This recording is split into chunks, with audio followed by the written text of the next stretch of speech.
Mīļie draugi, es vēlos jūs aicināt uz Latvijas Rādio kora un erģeļnieka Aigara Rēņu koncertu 28. septembrī Svētā Jāņa baznīcā. Divas ļoti svarīgas lietas šī koncerta sakarā. Viena ir tāda, ka man ir tiešām liels prieks pēc ilgāka laika sadarboties ar mūsu, jāsaka, Latvijas galveno erģeļnieku virtuozu Aigaru Rēni, kurš ir doma erģeļu saimnieks. Un arī ilgadīgs Latvijas Rādio kora dziedātājs. Varētu teikt, ka ilgu laiku Aigars bija viens no mūsu tenoru grupas balstiem un faktiski viens no cilvēkiem, kurš ir veidojis Rādio koru tāds, kāds tas šobrīd ir. Šoreiz mēs satiekamies ar viņu citā ampluā, tas nenotiek bieži un tas ir liels gods. Un otrs ir tas, ka šī ir īpaša programma, kas visa ir 20. gadsimta franču mūzika. Ar franču mūzikai raksturīgo krāsu paleti, ar franču mūzikai raksturīgo vieglumu. Kaut arī šī mūzika izklausās viegli un gaisīgi, tajā tomēr ir ļoti nopietns dziļums un ļoti interesants idejas. Ļoti interesanti un izsmalcināt arī šo ideju ietērpšanu muzikālā formā. Aigars spēlēs Čārlza Turnemiera solo skaņdarbu erģelēm. Koris nodziedās vairākus a cappella skaņdarbus, un tie būs Francis Poulenc un Olivier Messiaen darbi. Bet galvenais centrālais šī vakara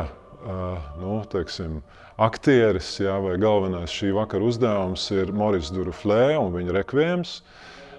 Skaņdarbs, kurš Latvijā man nezināmu iemeslu dēļ pārlieku bieži neskan, kaut gan tas noteikti ir viens no svarīgajiem 20. gadsimta liturģiskās mūzikas sacerējumiem. Maurice Duruflé savā laikā bija pazīstams kā viens no vissvarīgākajiem Eiropas erģeļniekiem.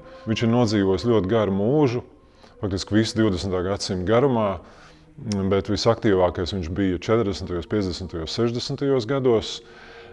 Cilvēks, kuram piemīt ļoti izsmalcināts mūzikas rakstības stils un kurš tika ļoti augstu vērtēts kā brīnišķīgs pasniedzējs, speciālists, gregoriānikas zinātājs. Un kuram bija raksturīgi tas, ka viņš patiešām rūpīgi izvērtēja katru noti, kuru viņš uzrakstīja uz papīra. Rekviems nav izņēmums, rekviems ir viens no viņa svarīgākajiem skaņdarbiem, un šis darbs, kas veltīts viņa tēva piemiņai, ir rakstīts 7 gadus. Patiešām, manuprāt, ārkārtīgi skaista, ļoti dziļa mūzika. Pirmkārt, no tāda tehniska viedokļa, tā ir dziļi balstīta gregoriānikas tradīcijās, kur pārklāja izteikti franču mūzikai raksturīga harmoniska krāsu palete, un otrs puses šis ir, protams, arī ļoti personisks un ļoti intīms darbs. Manuprāt, ļoti skaista, tāda gaisīga, vieglos, drusku melankoliski iezīmēta, rudenīgos toņos zīmēta. Manuprāt, kaut kas tāds, kas ļoti piestāv septembra nogalei. Tātad visi gaidītu mūsu sakrālo dziedājumu koncertā 28. septembrī Svētā Jāņa baznīcā.